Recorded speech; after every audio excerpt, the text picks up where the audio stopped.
Hello, everybody. Eoghan here from the Big Reviewski. Just to let you know that this is an audio-only version of the show, so this is going to be a real treat for your ears.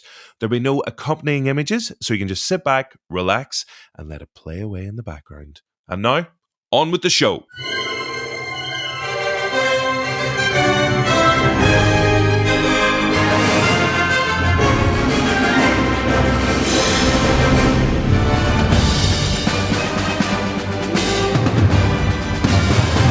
Hello and welcome to TBR Spotlight from the Big Reviewski, your companion podcast to Loki on Disney+. That's 2 episodes down, you Marvel maniacs, and 4 to go. I'm Eoghan. No, there's did you say Rory. and 4 to go or and Thor to go? Oh, that's 2 episodes down, you Marvel maniacs, and Thor to go. Was Great. that better? Great. Amazing. That person making better jokes than me already is Rory. Hello, Rory. Hello. Rory, before we go any further, I do have a very, very important question to ask you. Oh my. Go on. Are you ready for this? I don't know. I mean, I'm kind of nervous, to be honest. Go on. You should be. Can you please confirm, Rory, to your knowledge, that you're not a fully robotic being? You were born an organic creature and you do, in fact, possess what many cultures would call a soul. That's tough. I knew that would be a difficult part, the soul part especially. Well, like any part of it really is tricky for me to confirm. Let's say yes. I haven't had any like major problems going through like X-ray machines at the airports or whatever. So we'll say yes to the non-robot part. But come back to me on the soul part. Okay, we'll see if we can find Rory's soul throughout the duration of this episode. This is, of course, our second episode in TBR Spotlight, where we're taking a look at the brand new series Loki on Disney+. Great reaction to the first one. Mm-hmm. Thanks, everybody who was listening. I mean, great reaction to the actual real Loki episode as well. Congratulations to Marvel. But also, thanks, everybody. I don't think they need our support at this point. I think they've got that definitely covered. Not. So in the week since the first episode, I've had 2 thoughts. Just the 2, is it? Just 7 days filled by 2 thoughts. It's been a real busy week for me. That's more than you usual. Lie down. Yeah. So the first one was before watching this brand new second episode. I was thinking about, the interrogation scene in the first one when Tom Hiddleston and Owen Wilson are sitting together and they're kind of watching a flashback of his life and then a flash forward and to events that he obviously hadn't been aware of because they hadn't happened in this 2012's Loki's life yet. And I thought, what if that potentially spurred on Loki to basically help through events of the rest of those MCU films after the Avengers in 2012. And he had been helping all along without us knowing it, kind of dropping in here and there. Because obviously once you introduce the completely batshit concept of time travel in any way, you can start to mess around with whatever you want. But that was one of the thoughts anyway. Do you think there's any merit in that? I like that because not only does it involve time travel and dimensional travel, Loki himself can appear as anyone. So he could pop up in any of these movies pretending to be anyone that kind of, is the instigator or the catalyst for a particular action. Like anyone, like if you think about it, if you really think about it, big swing, it's on the way. I can feel it. That could have been Loki who went off the cliff in Boromir. Whoa, Vormir. Yeah, sorry. Not Lord of the Rings. Vormir, Sean Bean. Black Widow fell off the top of Sean Bean. Yeah. It's a long fall, to be fair. But that could have been him. And he's got, Black Widow safe and sound somewhere, but he knows this is what needs to happen for them to get this particular stone. So, yeah, like it could, and Loki's just pretending to be dead at the bottom of the thingy. Like it surprises me that no one went back to collect her body at any point. She is a friend of theirs, after all. That is true. That's one of the bigger swings, but I like it. Thank you. I'm here for it. Thank you. So that was thought number 1. All right.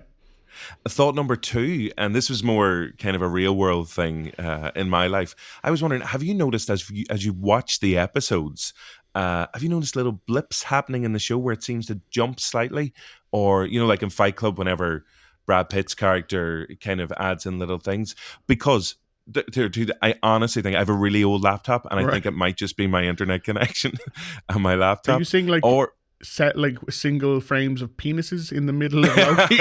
always. This was more. It was like a little character would jump, but then sometimes when I rewind it, it didn't seem to happen again. So I think that one might be down to my dodgy Wi-Fi. It's either down to and your my- Wi-Fi or you need to see a doctor. Yeah, one of those two things. So those were the two thoughts for the past week, anyway. All right. Well, it's funny that you mention Fight Club specifically because you know what? Actually, I'm gonna wait. I'm gonna wait for that because that's leading up to a bigger conversation that actually doesn't take place until towards the end of the episode of Loki. So, you know what? It'll pay off. This is my Chekhov's gun. So Amazing. It'll pay off at the end. The Chekhov soap. That's what it'll be. Right, listen. Chekhov's single frame of penis. That's a much catchier title. Okay, listen, episode 2, opening scene. Straight away, we hear this amazing medieval music, and your mind automatically goes, oh, they've traveled back hundreds and hundreds and hundreds of years to medieval times. And then, lovely, nice, twisty turnaround from the Marvel writers. It's actually Wisconsin, 1985. Great. We're in the middle of a Renaissance fair where the Minutemen turn up as they're on the hunt for the Loki variant. They've tracked whoever that is to this particular time and location. What did you think of this? I mean, I'm already a little bit giddy talking about it, but what did you think of this opening sequence at the Renaissance Fair? It was great. It was so clever. Like, again, yeah, like it was such a great kind of rug pull where you're like, oh, what's he done back here? Oh, no, it's just the 80s. We did see, is it later in this episode? That like they have to actually do something in the timeline in order for it to start diverging. Yes. So I'm wondering what the other Loki, I guess, variant did to warrant them to hunt them down into. I'm very careful with the words I'm using. Hunt them down into 1985. But yeah, it was great. You see, I think Sasha Lane is her name, the actress. She was in American Honey and she was in Utopia. Great actress. And she's kind of at the forefront of this particular group of Minutemen. And she already seems like pretty capable. But it's the other people in the one woman in particular who's like, what are you wearing? You can't wear that. And then when they walk off, she just delivers the perfect line of, some of us need this, It was just great. It was so funny. That line was incredible because whenever any kind of party or event or anything you've been to where the person organizing it is obviously so committed to it and so annoyed if people aren't taking part, and you can just imagine that lady who had organized the Renaissance Fair, and then these 4 or 5 Minutemen kind of rock up and they're dressed in completely the wrong gear, but it is just that little. Oh, like it actually cut right through me. You were like, oh, I can feel that. It was like, some of us need this. And you're like, oh, it's so true. But you mentioned, obviously they put up on screen that this is the 80s.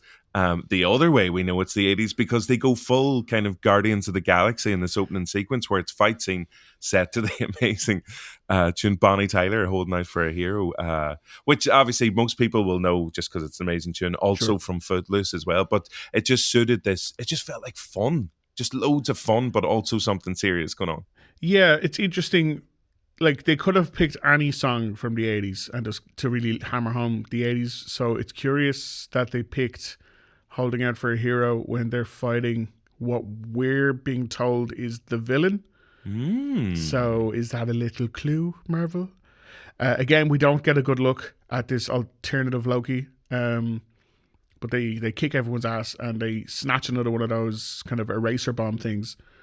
And also, I think Sasha Lane is maybe the only one to survive. Is that right? Her character? I think so. Yeah, I think there's a neck break in there and a couple of bits. Pretty savage. Yeah, like yeah, it's exactly. It's not. She's not knocking. Other people aren't being knocked out. It's murder. It's actual murder. Yeah, here's that murderous hero you're looking for.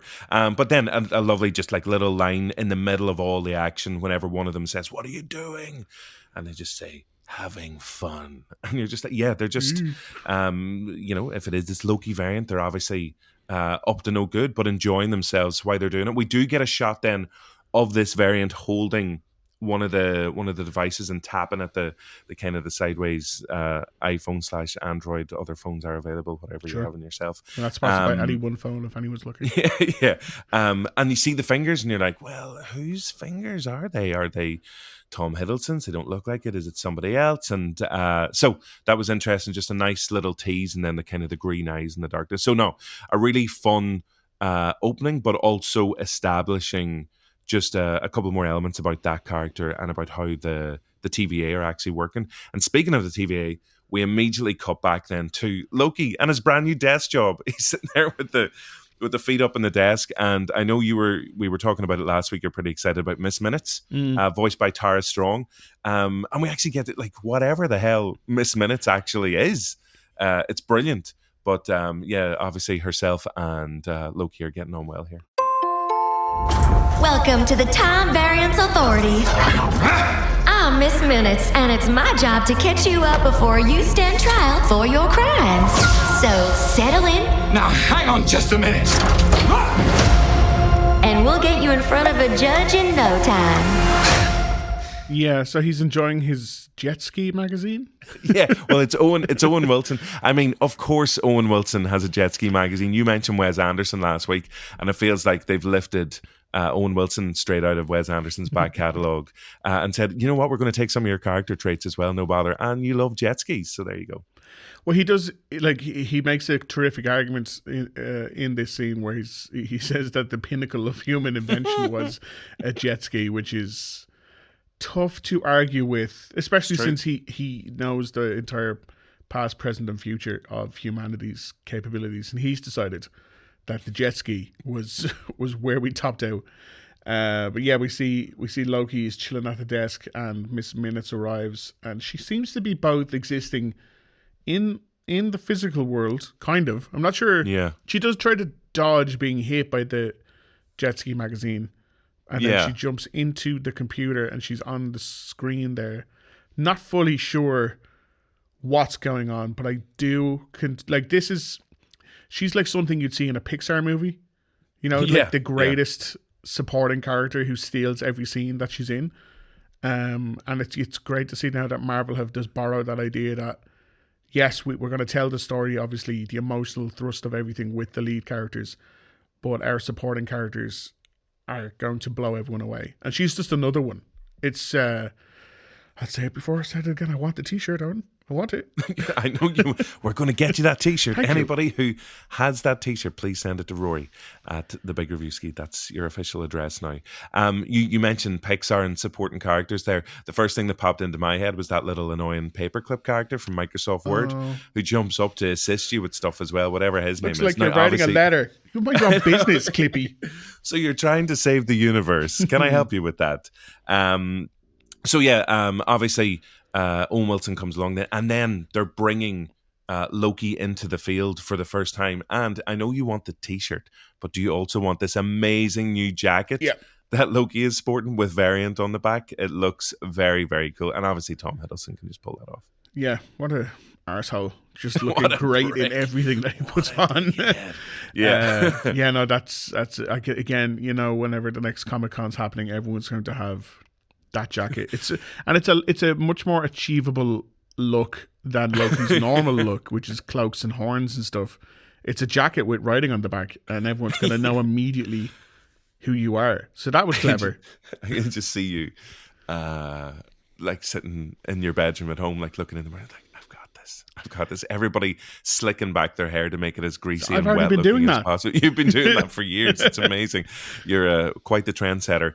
There was a lovely moment here before they go into the field and they're getting briefed by Mobius. And you'd mentioned last week that the thing about Loki is he always, as a character, he is the smartest person in the room. He often is, or he definitely believes himself to be the smartest person in the room. But he has to let everyone know he is the smartest one in the room. Exactly. And I suppose the thing about this is it's all well and good the show being funny so far, and obviously having plenty of action and plenty of more serious beats as well. But it was lovely to get a reminder here in this briefing scene when Loki basically schools everybody on his different abilities and the difference between what it is to create an illusion and what it is to actually just replicate somebody else or another person or another character. But it was nice to get a reminder of, like, he's not just the butt of the jokes, because he is very funny in this, and Tom Hiddleston can play it any way he wants, and we're always second guessing, third, triple guessing, whatever, what his true intentions are. But it was nice. It was just a nice wee moment, even though Owen Wilson did immediately undermine him by calling him, here we got Professor Loki over here. And it's like, which was a lovely cut down. That's a really good Owen Wilson impression, I have to say. You're nailing it. So I'm atrocious at impressions. So that's a really good one. Oh, now I know you're probably gonna have performance anxiety now. Oh no, I'm actually crapping my pants. Maybe it's something to do with the fact my name is Owen as well. I don't know. Oh God, maybe I'm like the new maybe I'm Loki variant. Oh, I'm getting carried away with it now. So his explanation of the differences in those two powers felt a bit pointed. It was like he was telling them in the room, but it felt more obvious that he was actually telling us in our own rooms. It was like, this is my power. This is that other power. Don't get them mixed up because they're two different things. So it was like, right, so he's letting us know something for later on. So just for my own edification, the difference is he can duplicate himself as Loki, yes? Mm-hmm. But he can manipulate how he looks to look like anyone, but he can't duplicate that. Is that right? I'm not 100% sure. I'll have to watch it back to see what his exact wording is, because he seemed very certain. And when someone speaks with such authority, you're like, yes, I fully understand and believe everything you're saying now, authoritative figure.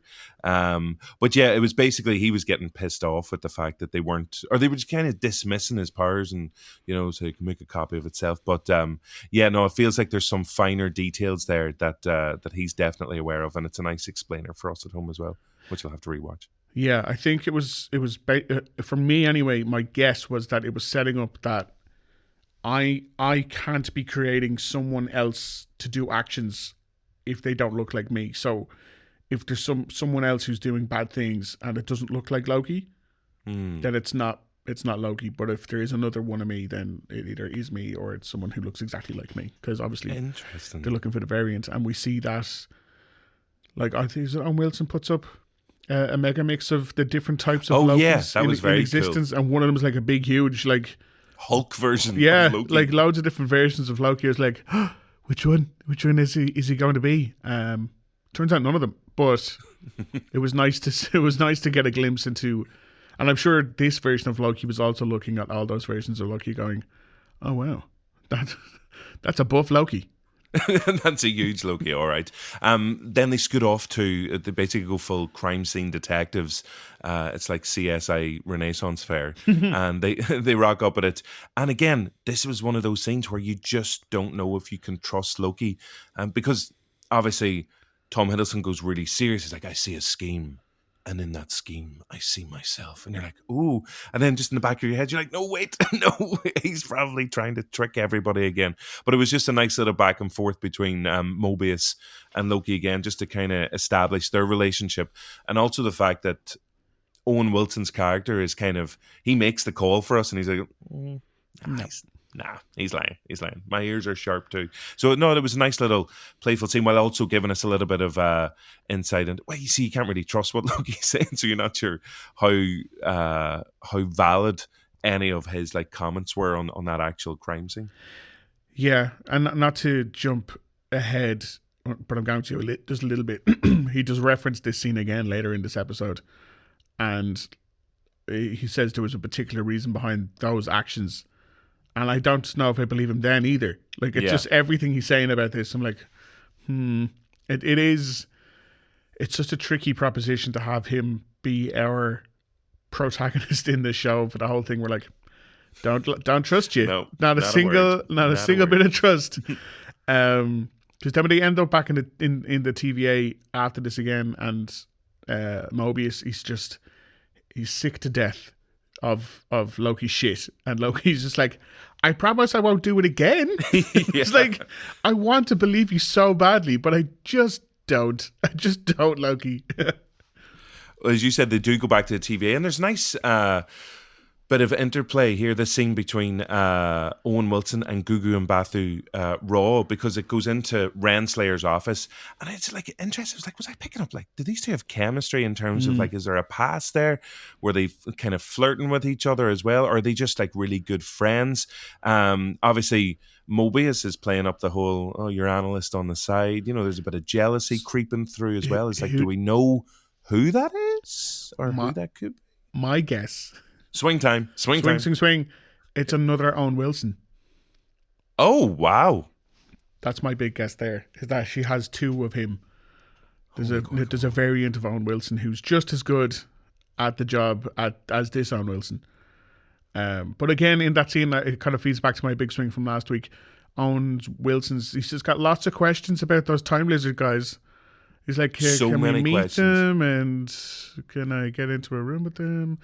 And he, throughout this episode as well, he's guessing what Loki's plan is. Like, I bet you want to meet them and get in a room and try and talk them into doing whatever you want them to do. Which, again, I'm like, is that what Owen actually wants Loki to do? Because as we've now established over and over again, he's very smart.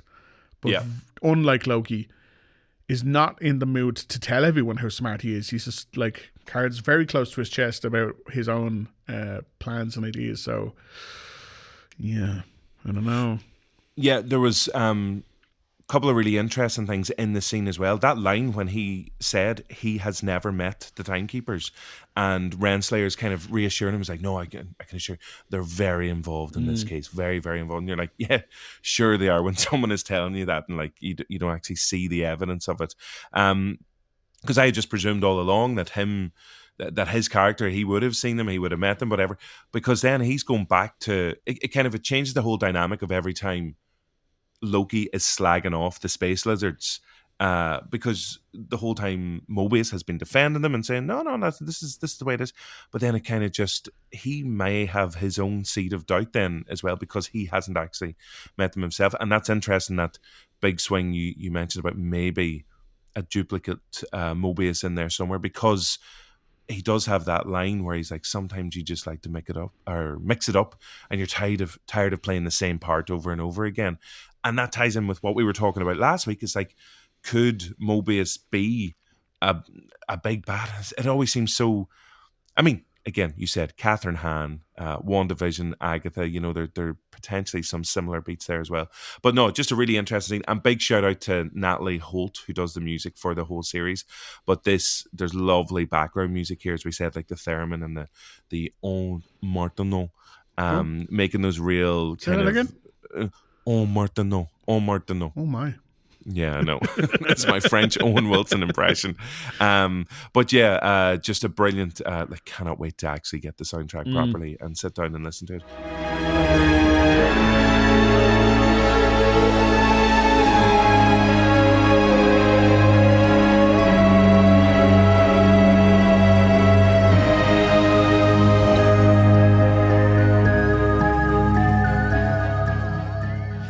And then, they're back out, and as you said, Mobius has less time for Loki's shit now, and he's like, you're here to help me catch the superior version of yourself. And then he goes, this was really harsh, he calls him an ice runt, which I was like, ow. Yeah. Obviously, hinting back to Loki's past, even though he was brought up in Asgard, he was originally like one of the frost giants, essentially. Yeah, that was harsh, and it does. It's like Mobius knows where all of Loki's buttons are all the time. But this scene it actually spurs Loki on to do some proper work, some proper investigating.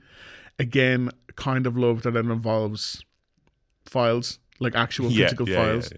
Yeah. But he's looking then, this is where he looks at the destruction of Asgard, and he has his little euphoria. No, what's the word? Eureka moment. Well, eureka moment. It's like, oh, hang on, and he rushes back and he's like, hey, guess what?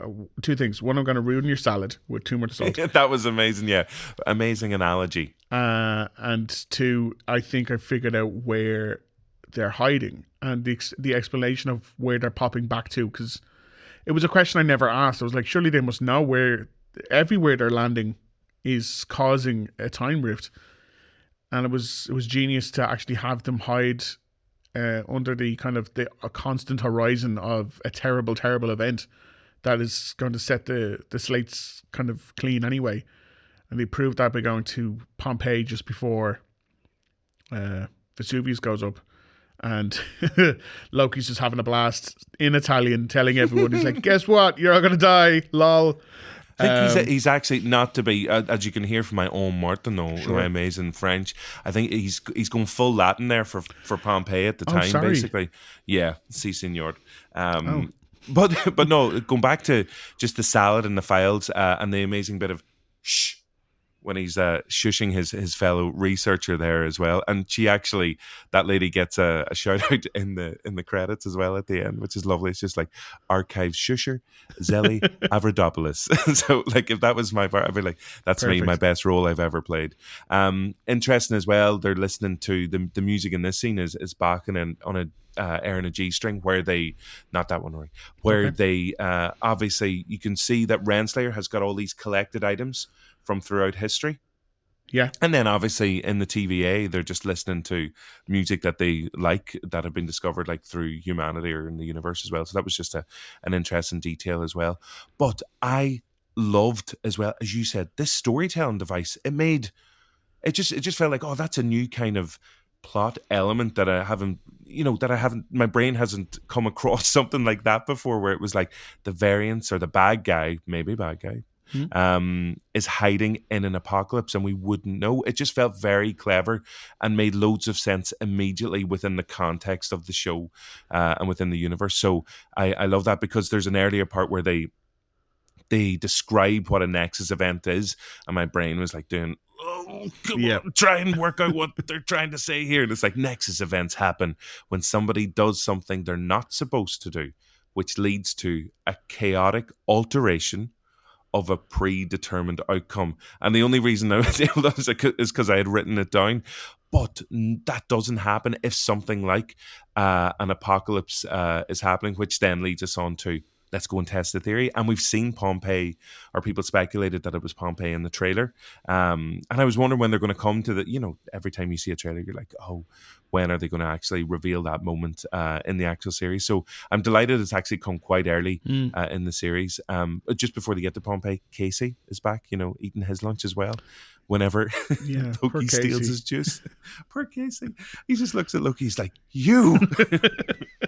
And that's his entire contribution for the episode, but it's amazing. Yeah, I loved Loki in the scene in Pompeii, because as you said, he just seems to be having an absolute blast, whereas Owen Wilson is trying to be way more careful, because he just does everything by the book, doesn't want to... does he?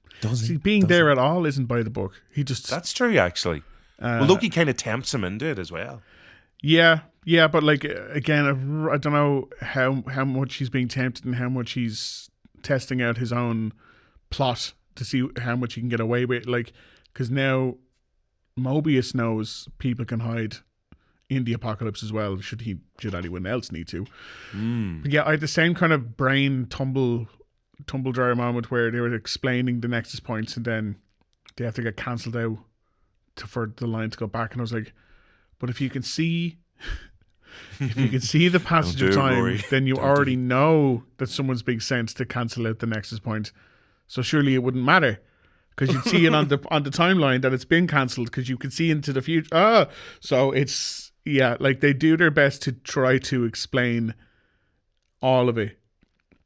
And yes, the hiding in the apocalypse is clever within the context of the show. But I do feel I'm a bit like Loki talking to Mobius. I'm like, I'm just that one step behind where I'm like, wait, I don't quite grasp what's happening. I mostly do, but there's one or two things where I'm like, but this? And I always feel like the show's a bit like, we're explaining it a bit, but also just kind of go with it a bit.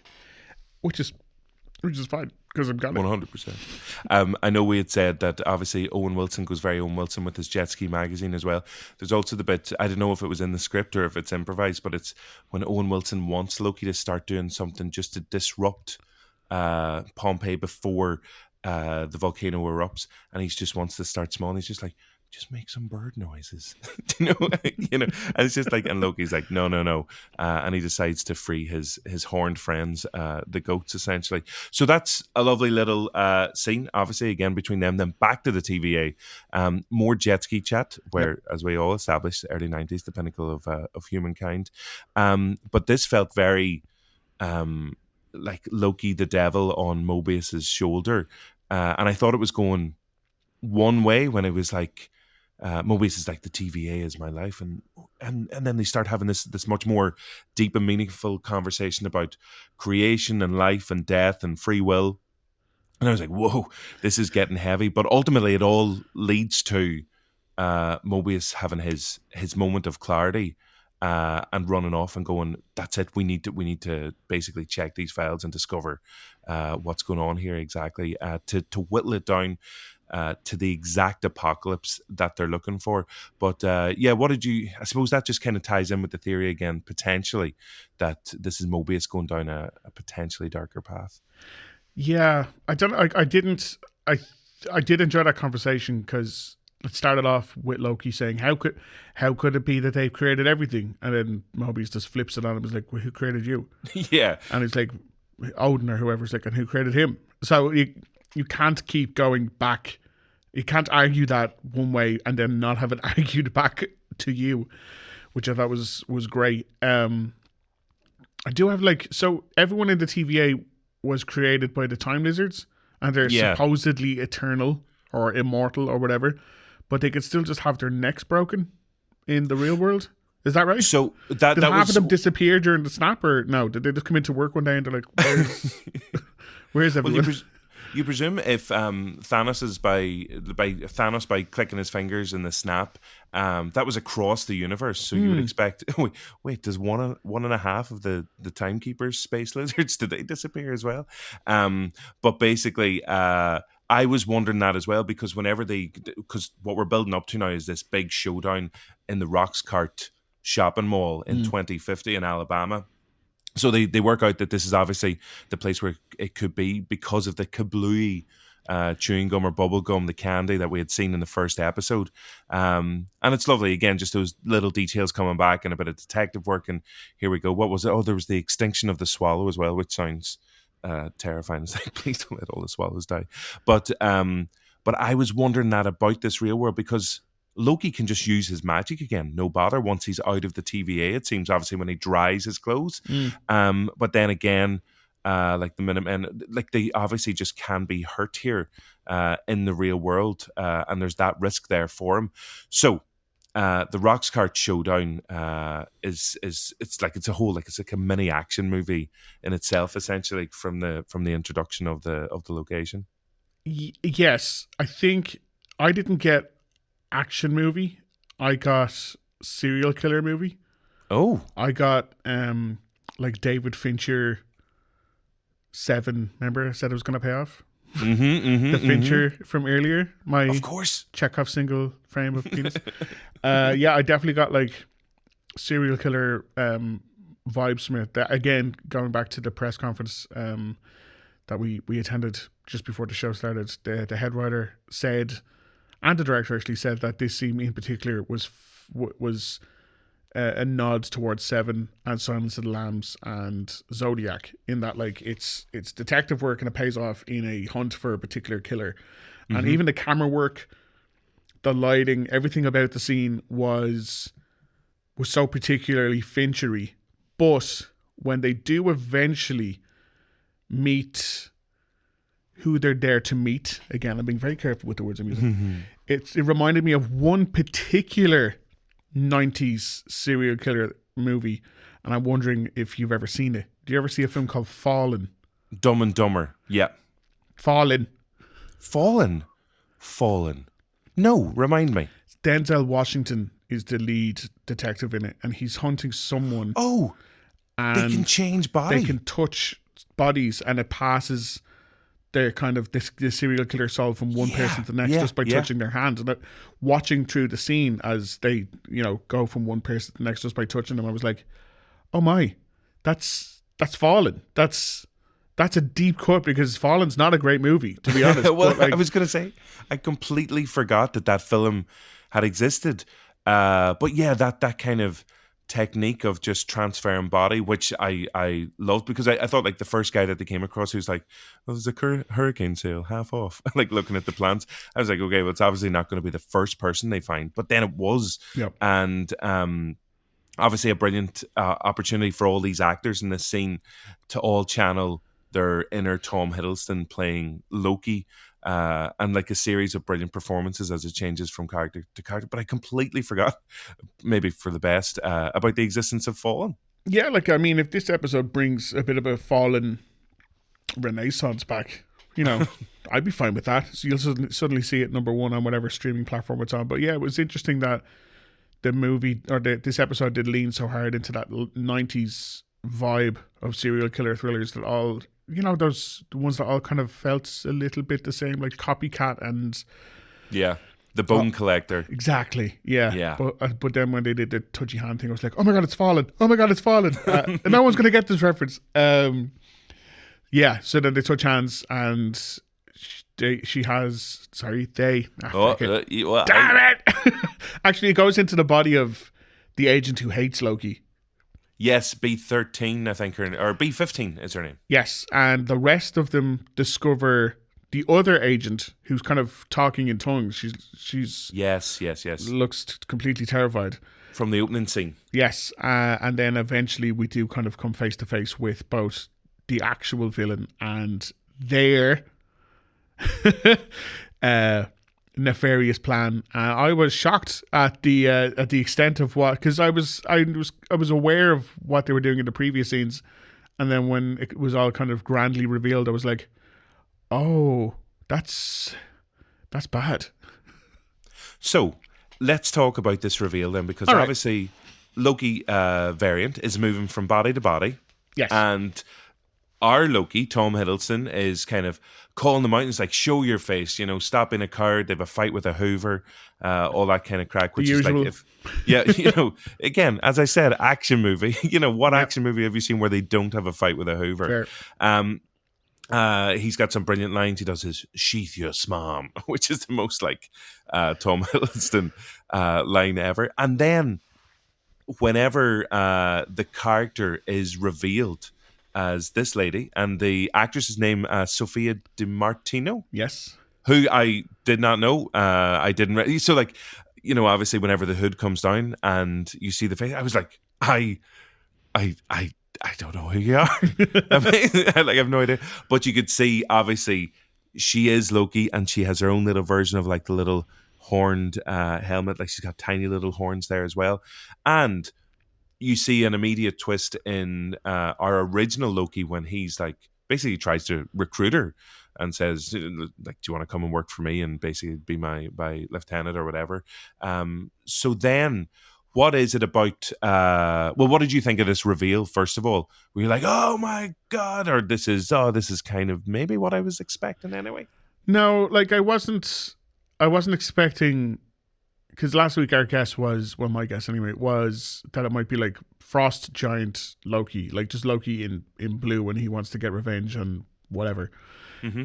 So seeing this character, her name is Lady Loki, and it is in alternate timelines, Loki is a lady, which also feeds back to this stuff we were talking about last week, where the gender was kind of non-defined on his file, and that's exactly why. It's because in some realities he is a lady, and this is one of those. So it is interesting. I'm like, we're still not fully sure why she's deciding to try to tear time apart as we know it, which could end all life everywhere, because Loki's goal is normally to rule and to be feared and blah-de-blah-de-blah. Selfish.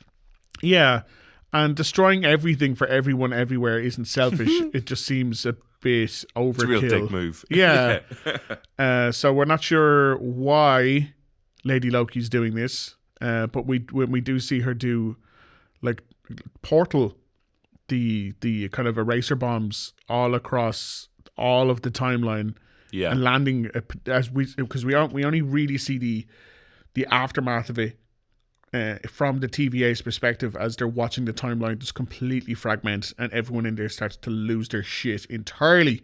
Yeah, it's like somebody has just bombed the sacred timeline. Yeah, it's just, and there's too much gone wrong for them to kind of handle it. And you can see that's going to be simultaneously where the rest of the show is going to be. It's them trying to fix what Lady Loki's destroyed, while also trying to track down Loki and Lady Loki, because Loki just kind of pops off through the portal after. Yeah, and then it immediately shuts on them as well. Which means she left it open for him. Yeah, it feels like, if you wanted to close that portal, yeah, you definitely could have. Yeah, so and Owen Wilson and the rest are running after him, but they just miss it. And then we see, I was nearly going to call her Ravenclaw. What's her name? Renslayer. Pick up her sword in the office, which is the greatest lady pick up a weapon since Emily Blunt cocked that shotgun at the end of A Quiet Place. And we're like, oh, stuff's gonna happen. You just know she's gonna be real handy with that weapon. So yeah, like it's we're only the second episode in, and it has set up so much interesting and exciting stuff. It was fantastic. It was great. Yeah, I did really like the reveal, and I like the fact. Obviously, it's great whenever you do get like a holy shit moment. You're like, oh my god, it was them all along. But it is good to obviously get to introduce somebody new and somebody who's more of an unknown. And again, Marvel won't be messing around with the type of people that they're hiring. Obviously, Sophia Di Martino is going to be excellent in this role. I was one slight little bit of disappointment. I thought whenever the hood came down, in terms of it being a Loki variant, I was hoping it would be Matt Damon. Do you remember he played him in in Thor Ragnarok? It was like part of me was holding out, but I think you wouldn't put it past the writers or just Marvel in general for like one of the episodes or they could have even have done it when they were doing those little holographic versions of like, these are the forms Loki could potentially take, and then Matt Damon is just sitting there in the middle of them as well. But yeah, it'd be massively interesting to see where they go from here. Obviously, Loki chasing the Lady Loki, the Loki variant, and then Owen Wilson and the other team stranded where they are in Roxxcart, and then all hell breaking loose back at the TVA with Renslayer or Rowena Ravenclaw, whatever you want to call her, about to get stuck into the action. So they've just set that up lovely at the end. I just wanted to say, last week you had the brilliant observation of the end credits where it appeared that there were missing names or spaces within it, or larger spaces than usual. So I was really paying attention for the second episode, and I was like, oh my god, he's onto something. Some of them have been filled in. Well, I'm not sure if the first week if Sophia Di Martino was in there in that way, but she's definitely there now filling one of the gaps in this one. So and Sasha Lane's name was in there where one of the gaps was last week as well. Interesting. So, well, there you go. It looks like they are filling out those gaps, which means there were at least another, I think maybe 2, 3 or 4 still there potentially. If my math is right, there's still 4 gaps to be filled. Now I know, just because it's been announced already, there is one big actor who is still to arrive. Do you know? Do you want to know? No, I'm torn between knowing. Okay, go on. Tell me. Go on. And we don't know what this is a spoiler-filled breakdown of it. And we don't know in what capacity they're coming in, but Richard E. Grant is going to be in the show. Oh, brilliant. Yeah. In an undisclosed role. So I imagine he'll be one of them as well. Well, he just feels like old Loki or older Loki. You could just see them looking and like literally delivering lines in the exact same way, Richard E. Grant and Tom Hiddleston. Yeah, I'd say having the two of them on screen together, just like out pompous each other, will be just fantastic. And my only other observation is Roxxcart, the supermarket they end up in at the end. It's a part of Roxxon conglomerate, and they are. If Stark Industries was actually run by an evil man, they're. Whereas Stark initially was like weapons and that's fine and I'm not really involved in it. But then he turns it around to become a bit more philanthropic and nice about more of a good guy. Yeah. Roxxon's like, no, fracking and all the bad stuff. Child labour in poor countries and blah blah blah blah blah. Like they're bad. Right. So seeing the Roxxcart supermarket in the end. I'm like, is that because they have been very gently mentioned before, like in Iron Man 1, I think the Ironmonger throws Iron Man through a petrol tank and it explodes, and the petrol tank is a Roxxcart. Right. Okay. But that was back in the early days when it was like, look, a mention. Is that enough? Yeah. Would that be enough? Here's a wee nugget. But I feel that every mention in any of the shows now are definitely, breadcrumbs, more important breadcrumbs than just like a subtle nod. So I wonder if that will raise its head again. Yeah, no, it definitely feels like any kind of wee nugget like that would be way more intentional and way more part of the bigger issue. It was like in the Falcon and the Winter Soldier, whenever they're in Madripoor and they see the bar, the logo of the bar that's owned by Wolverine, and you're kind of, are they linking obviously the MCU with the X-Men here and that as well? So everything does feel a little bit more pointed and intentional. And if you pick up on the reference, it's like, yep, okay, here's a bonus cookie for you, or have a stick of Kablooey. I think that's pretty much everything covered in this one. 2 really strong episodes so far, it's fair to say. Yep. I just is the third one? Can we watch it now? Can I watch it? I'm afraid. Right this second? I'm afraid. Well, actually, if you got one of those wee time portals or time resetters, like by all means, maybe. Do you know what?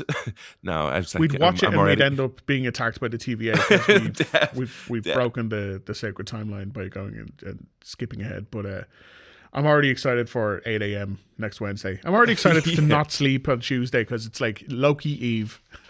I'm just wondering what 2 thoughts I'm going to have this week. I can't wait. It's going to be like so exciting. What a rush. Oh my God. It's just poor own. Just sympathy for so many thoughts in that brain of yours. My God. Some of us need this. Okay, listen, Rory, thank you as ever for your breakdown on the brand new episode of Loki. Thank you to Sound Paul on Sound as well. I kind of feel sorry for Sound Paul because he's a Marvel fan, he's a Loki fan as well, and he wants to watch the show as well. But we keep forcing him to record this while we watch the show. We watch it, and then so he hasn't had a chance to do it yet. So nobody's stopping him from getting up at 8 a.m. Be nice to Sound Paul. Just like us, to skip sleep for the sake of your love for Loki. But I do. Yeah, I'm sorry. Well, I'm as sorry as I can feel about this pod. And that's about as sorry as it gets with you. And thank you to everybody for listening and subscribing to the show. And don't forget, we'll be watching you for all time. Jeez. Always. It's like Santa. Well, I was going. Yeah, it's like Santa is the TVA. I wonder does Santa exist within the TVA? That's how he gets around the world so quickly. I wonder if Santa's one of the timekeepers. It's Santa. Santa's a space lizard. And the Easter Bunny. Those are the 3 space lizards. We'll see you next week. See ya. Bye.